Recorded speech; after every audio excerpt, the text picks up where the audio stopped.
നമസ്കാരം. ഇന്ന് നമ്മൾ കോഗ്നിറ്റീവ് സൈക്കോളജി എന്ന വിഷയത്തിലേക്ക് കുറച്ചുകൂടി ആഴത്തിൽ ഒന്ന് ഇറങ്ങുകയാണ്. നിങ്ങൾ പങ്കുവെച്ച ലേഖനങ്ങൾ, പിന്നെ കുറച്ച് പഠനങ്ങൾ, നിങ്ങളുടെ നോട്ടുകളൊക്കെ വെച്ചാണ് നമ്മൾ ഈ ഒരു വിശകലനം നടത്തുന്നത്. അപ്പോൾ ഇതിലെ പ്രധാന കാര്യങ്ങൾ എന്തൊക്കെയാണെന്ന് നോക്കാം. ആദ്യം തന്നെ എന്താണ് ഈ കോഗ്നിറ്റീവ് സൈക്കോളജി?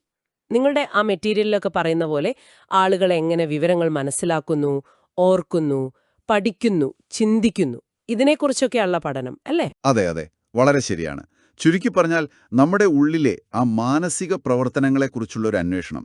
നിങ്ങളുടെ ഒരു ലേഖനത്തിൽ അത് നന്നായിട്ട് പറയുന്നുണ്ട്. നമ്മുടെ ഓരോ പ്രവൃത്തിയുടെയും പിന്നിൽ ശരിക്കും ഈ മാനസിക പ്രവർത്തനങ്ങൾ ഉണ്ട്. ഇപ്പം നിങ്ങൾ ഈ പോഡ്കാസ്റ്റ് കേൾക്കുന്ന കാര്യം തന്നെ എടുക്കാം. ഈ ശബ്ദം തിരിച്ചറിയുന്നു, വാക്കുകളുടെ അർത്ഥം മനസ്സിലാക്കുന്നു, അല്ലേ? പിന്നെ ആ വിവരങ്ങൾ ഓർമ്മയിൽ വയ്ക്കാൻ ശ്രമിക്കുന്നു. ഇതൊക്കെ കുറച്ച് സങ്കീർണമായ മാനസിക പ്രവർത്തനങ്ങളാണ്. അപ്പൊ നമ്മൾ ചെയ്യുന്ന കാര്യങ്ങള്, നമ്മുടെ പെരുമാറ്റങ്ങള്, അതൊക്കെ ഈ മാനസിക പ്രവർത്തനങ്ങളുടെ ഒരു ഫലമാണെന്ന് നിങ്ങളുടെ നോട്ടുകളിൽ പറയുന്നുണ്ടല്ലോ, അടിവരയിട്ട് തന്നെ. തീർച്ചയായും. നമ്മൾ എന്ത് ചെയ്യുന്നു, എന്തിനു ചെയ്യുന്നു എന്നതിനൊക്കെ പിന്നിൽ വ്യക്തമായ ചിന്തകളും കാര്യങ്ങളുമുണ്ട്. ഉണ്ട്. നിങ്ങളുടെ കുറിപ്പുകളിൽ ഞാൻ കണ്ടൊരു കാര്യം ഇപ്പോൾ ഓർക്കുന്നു. നിങ്ങൾ എന്തിനാണ് കോഗ്നിറ്റീവ് സൈക്കോളജിയെപ്പറ്റി കൂടുതൽ അറിയാൻ നോക്കുന്നത്? ചിലപ്പോൾ ഒരു പരീക്ഷയ്ക്ക് വേണ്ടിയാവാം, അല്ലെങ്കിൽ ഈ വിഷയത്തിലൊരു താല്പര്യമുള്ളതുകൊണ്ടാവാം. അപ്പോൾ ആ ലക്ഷ്യം അല്ലെങ്കിൽ ആ താല്പര്യം, അതാണ് നിങ്ങളെ ഇപ്പോൾ ഇത് ശ്രദ്ധിക്കാൻ പ്രേരിപ്പിക്കുന്നത്. അതും ഒരു മാനസിക പ്രക്രിയ തന്നെയാണ്, അല്ലേ? ശരിയാണ്. അപ്പോൾ കാര്യങ്ങൾ മനസ്സിലാക്കാനുള്ള കഴിവ്, അതായത് കോംപ്രിഹെൻഷൻ, പിന്നെ ഒരു കാര്യം ചെയ്യാനുള്ള ഒരു ഉൾപ്രേരണ, മോട്ടിവേഷൻ, ഇതൊക്കെ ഈ പഠനത്തിന്റെ ഭാഗമാണ്. നിങ്ങൾ തന്ന പഠനങ്ങളിലും ഇതിന് നല്ല ഊന്നൽ കൊടുക്കുന്നുണ്ട്. അതെ, കറക്റ്റാണ്.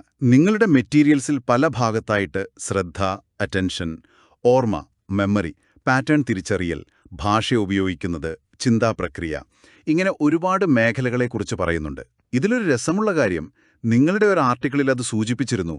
നമ്മുടെ ഈ മാനസിക പ്രവർത്തനങ്ങളിലെ തെറ്റുകൾ, പിഴവുകൾ പോലും ഈ പഠനത്തിന് ഉപകാരപ്രദമാണ് എന്നുള്ളതാണ്. അത് കൊള്ളാം. ഉദാഹരണത്തിന്, ഓർമ്മക്കുറവ് വരുമ്പോഴാണ് നമ്മൾ ഓർമ്മ എങ്ങനെയാണ് പ്രവർത്തിക്കുന്നതെന്ന് കൂടുതൽ കാര്യമായിട്ട് ചിന്തിക്കുന്നത്, അല്ലേ? അത് ശരിയാണ്. അതൊരു നല്ല പോയിന്റാണ്. നിങ്ങൾ തന്ന ഒരു ലേഖനത്തിലെ ഉദാഹരണം ഞാനിപ്പോ ഓർക്കുന്നു. നമ്മൾ എഴുതിയ ഒരു സാധനം, അതിലെ തെറ്റ് തിരുത്തുമ്പോൾ കാണാത്ത അക്ഷരത്തെറ്റ്, അത് പിന്നെ വേറൊരാൾ പറയുമ്പോൾ നമ്മൾ ശ്രദ്ധിക്കും. അല്ലെങ്കിൽ ക്ലാസ്സിൽ ലെക്ചർ കേട്ട് നോട്ട് എഴുതുമ്പോൾ ചില പ്രധാന പോയിന്റുകൾ നമ്മൾ അറിയാതെ വിട്ടുപോകും. ഇതൊക്കെ നമ്മുടെ ശ്രദ്ധയും ഓർമ്മയും എങ്ങനെയാണ് വർക്ക് ചെയ്യുന്നത് എന്നതിലേക്ക് വിരൽ ചൂണ്ടുന്നുണ്ട്. കൃത്യമായി പറഞ്ഞു. ഈ പറഞ്ഞ മാനസിക പ്രവർത്തനങ്ങളെ, അതിനെ ശാസ്ത്രീയമായി മനസ്സിലാക്കാൻ ഗവേഷകർ പല രീതികളും ഉപയോഗിക്കാറുണ്ട്. നിങ്ങൾ ഷെയർ ചെയ്ത റിസർച്ച് പേപ്പറുകളിൽ അതിനെപ്പറ്റി നന്നായി പറയുന്നുണ്ട്. അതായത് ലാബിലെ പരീക്ഷണങ്ങൾ, നിയന്ത്രിത സാഹചര്യങ്ങളിൽ നടത്തുന്നത്, പിന്നെ തലച്ചോറിന്റെ പ്രവർത്തനം നോക്കുന്ന സൈക്കോബയോളജിക്കൽ ഗവേഷണം, മനുഷ്യന്റെ ചിന്താരീതികളെ അനുകരിക്കുന്ന ആ കമ്പ്യൂട്ടർ സിമുലേഷനുകൾ, ഇതൊക്കെ അതിന്റെ ഭാഗമാണ്.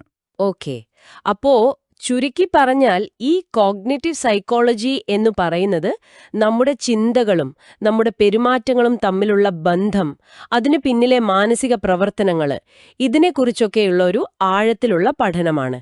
നിങ്ങളുടെ കയ്യിലുള്ള ഈ മെറ്റീരിയൽസ് ഒക്കെ നോക്കുമ്പോൾ മനസ്സിലാകുന്നത് നമ്മുടെ മനസ്സ് പ്രവർത്തിക്കുന്ന രീതികൾ അത് വളരെ സങ്കീർണമാണ്.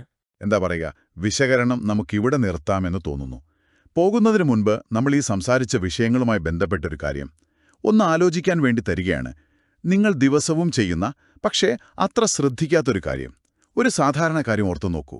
ഉദാഹരണത്തിന്, സ്ഥിരം പോകുന്ന ഒരു വഴി മനസ്സിലോർക്കുന്നത്, അല്ലെങ്കിൽ ഒരു പുതിയ പാട്ട് പഠിക്കുന്നത്, അതുമല്ലെങ്കിൽ ഒരു ഫോൺ നമ്പർ ഓർത്തുവയ്ക്കുന്നത്. ആ ഒരു ലളിതമായ പ്രവൃത്തിക്ക് പിന്നിൽ നടക്കുന്ന ആ സങ്കീർണമായ മാനസിക പടികൾ, അതെന്തൊക്കെ ആയിരിക്കുമെന്ന് നിങ്ങൾ എപ്പോഴെങ്കിലും ആലോചിച്ചിട്ടുണ്ടോ? അതൊന്ന് ചിന്തിച്ചു നോക്കൂ.